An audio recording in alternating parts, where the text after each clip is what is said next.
आज सभी प्रतिज्ञा के लिए तैयार हो जाइए। भारत हमारा देश है, समस्त भारतवासी हमारे भाई एवं बहन हैं। हम भारत से प्रेम करते हैं तथा इसकी विविध परंपराओं पर हमें गर्व है। हमारा निरंतर प्रयास होगा कि हम इसके योग्य बने। हम अपने माता पिता, शिक्षकों तथा सभी बड़ों का आदर करेंगे। हम अपने देश के प्रति वफादार रहने की प्रतिज्ञा करते हैं। उनके कल्याण और समृद्धि में हमारा सुख निहित है। जय हिंद। धन्यवाद सुहानी। अब मैं साक्षी को श्लोक प्रस्तुत करने के लिए बुलाना चाहूंगा। सुप्रभात। आज का श्लोक, यदा यदा हि धर्मस्य ग्लानिर्भवति भारत अभ्युत्थानमधर्मस्य तदात्मानं सृजाम्यहम् परित्राणाय साधूनां विनाशाय च दुष्कृतां धर्म संस्थापनार्थाय संभवामि युगे युगे। धन्यवाद। धन्यवाद साक्षी। अब मैं सुविचार प्रस्तुत करने के लिए अंजलि को आमंत्रित करूंगा।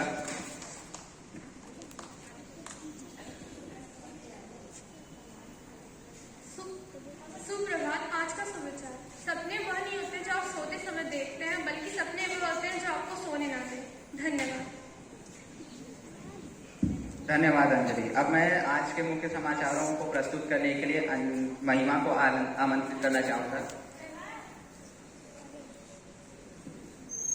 सुप्रभात। आज के मुख्य समाचार। पहला, लंदन पहुंचा महारानी एलिजाबेथ द्वितीय का शव। 19 सितंबर को होगा अंतिम संस्कार।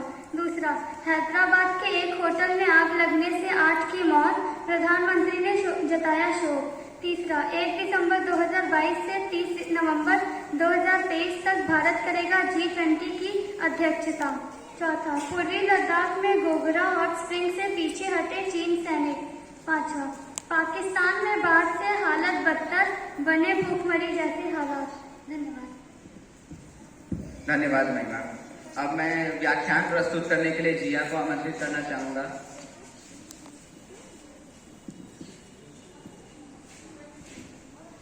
माननीय प्रधानाचार्य महोदय, आदरणीय अध्यापकगण एवं मेरे प्यारे मित्रों, आप सभी को मेरा सुप्रभात। आज का दिन हम भारतीयों के लिए बेहद महत्वपूर्ण है। आज के दिन संविधान सभा ने एकमत होकर निर्णय लिया कि हिंदी ही हमारी राजभाषा होगी।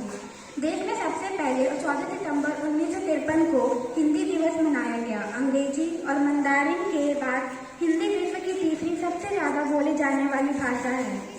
जैसे कि आपको पता है कि अंग्रेजों ने करीब 200 वर्षों तक भारत पर शासन किया और एकमत अधिकारों को अपने हाथों में ले लिया। इनके द्वारा भारत के कमजोर करने के साथ साथ इसकी मुख्य भाषा यानी हिंदी को दबाने की कोशिश की गई, जिसके चलते हिंदी को हीन भावना से देखा जाने लगा और आजादी के बाद भी इसमें कोई बदलाव नहीं आया। इसके लिए कई फैसले लिए गए। इसके साथ साथ एक फैसला था हिंदी दिवस मनाए जाने का। पिछले 70 वर्षों में हिंदी का सफर जारी है। इसके हिंदी हमारे चाहिए। धन्यवाद। धन्यवाद जिया। अब मैं हमारे विद्यालय की हिंदी शिक्षिका सुषमा मैम को आमंत्रित करूंगा कि वे आएं और 2 शब्द कहें।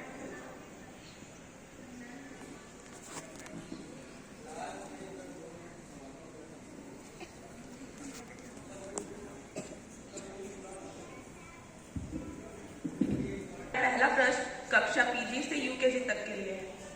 हमारे देश का क्या नाम है?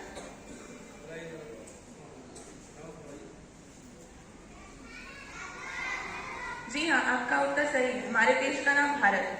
मेरा दूसरा प्रश्न कक्षा 1 से 5 तक के लिए है। हमारे जिले का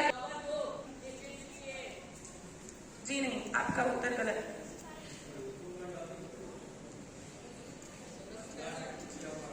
जी हाँ, आपका उत्तर सही है। कोशिका की खोज रॉबर्ट हुक ने 1665 में की थी। मेरा चौथा और अंतिम प्रश्न कक्षा 9 से 12 तक के लिए है। जीवित कोशिका की खोज किसने की?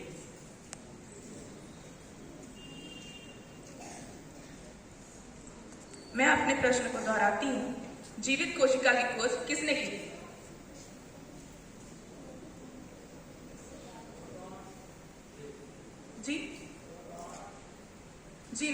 आपका उत्तर गलत है। एंटी वॉन लीवेनहॉक ने जीवित कोशिका की खोज की थी। धन्यवाद।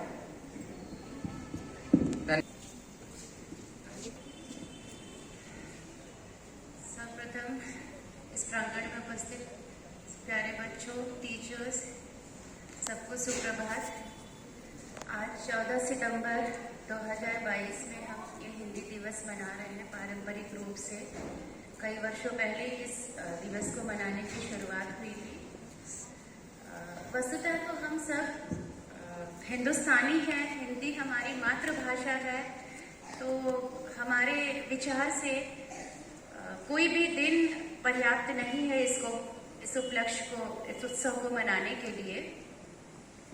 परंतु जैसा कि एक तिथि निर्धारित है तो हम लोग भी कोशिश कर रहे हैं, हम लोग भी प्रयत्न कर रहे हैं कि अपने अपने स्तर पे हम लोग आज पूरा दिन हिंदी में वार्तालाप करें और ये हृदय से अपने लिए हम फील करें, महसूस करें कि हम हिंदुस्तानी हैं और हिंदी हमारी मातृभाषा है। हम बहुत सारी भाषाएं सीखते हैं जरूर, और ये जरूरी भी है, यह आवश्यक है कि हमें अन्य भाषाओं का भी ज्ञान। पे हम ये समझते हैं पूरी वासुदेव कुटुंबकम को हम लोग शुरू से मान्यता देते आए हैं पौराणिक समय से। तो हम लोग ये मानते हैं कि पूरी धरती ही, पूरा विश्व ही हमारा कुटुंब है, हमारा परिवार है। तो उनसे संबंध बनाने के लिए, उनसे वार्तालाप करने के लिए, उनकी चीजों को जानने के लिए, अपनी जिज्ञासाओं को शांत करने के लिए उनकी भाषाओं को अपनाना भी जरूरी है, उनको जानना भी जरूरी है। इसीलिए हम लोग द्वितीय या तृतीय भाषा सीखने पे बल देते हैं। हम लोग कहते हैं ना अंग्रेजी बोलिए, अंग्रेजी बोलिए। क्यों कहते हैं? क्योंकि मैक्सिमम अधिकतर प्रांतों में अंग्रेजी भाषा बोली जाती है, मैंडारिन बोली जाती है, और तृतीय भाषा जैसा कि बताया कि हिंदी है। ठीक है, तो इसीलिए हमें द्वितीय भाषाओं का भी ज्ञान बहुत जरूरी है।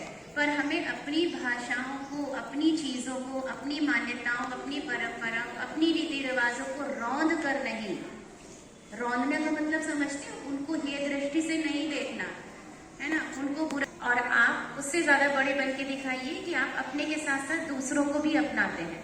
हमारे भारतवर्ष में यही तो सिखाया जाता है ना, परोपकार करो।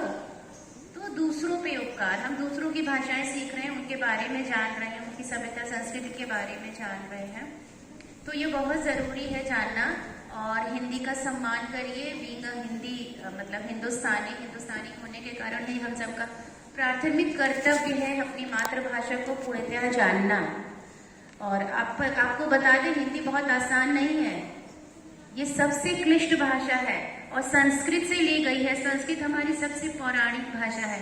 कहते हैं ना, धरती का युग में आर्यव्रत आया है, तो धरती पे सबसे पहले कौन आया, कौन सा धर्म आया? हिंदू धर्म आया।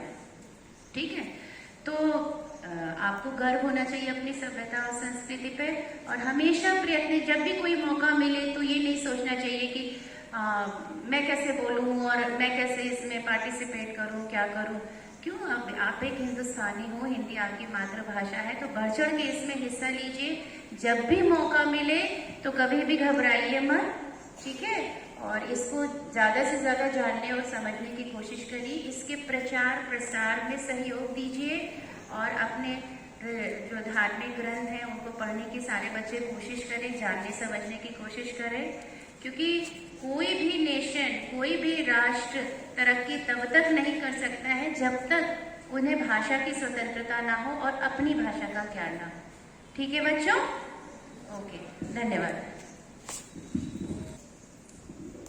सभी प्यारे बच्चों और अभिभावकगण को मेरा सुबह का नमस्कार और सभी को हिंदी दिवस की हार्दिक शुभकामनाएं। मैं सिर्फ ये बताना चाहूंगी कि हिंदी दिवस हम लोग क्यों मनाते हैं। जब हमारा देश आजाद हुआ था तो उस समय बात ये आई कि हम कौन सी भाषा बोलें, क्योंकि हमारे देश में बहुत सारी संस्कृतियां आ गई थी, बहुत तरह तरह की भाषाएं आ गए थे, मुगल आए थे, अंग्रेज आए थे, इसलिए यही परेशानी आई कि हम कौन सी भाषा बोलें। तो सारे संगठन मिलके ये डिसाइड किए कि योजना बनाए कि हम हिंदी भाषा बोलेंगे। तो 14 जुलाई और 1949 में ये लागू हुआ कि ये हिंदी भाषा ही हमारे देश की भाषा होगी। इसे देवनागरी भाषा भी बोला जाता है। और पंडित जवाहरलाल नेहरू ने कहा कि हम हिंदी दिवस को एक फेस्टिवल, एक त्योहार के रूप में मनाएंगे, तभी से ये हिंदी दिवस मनाया जाता है। और मैं 2 लाइन बस कहना चाहूंगी। जन जन की भाषा है हिंदी, भारत देश की आशा है हिंदी, या यूं कहें कि हमारे देश की जीवन है हिंदी। धन्यवाद। धन्यवाद मैम।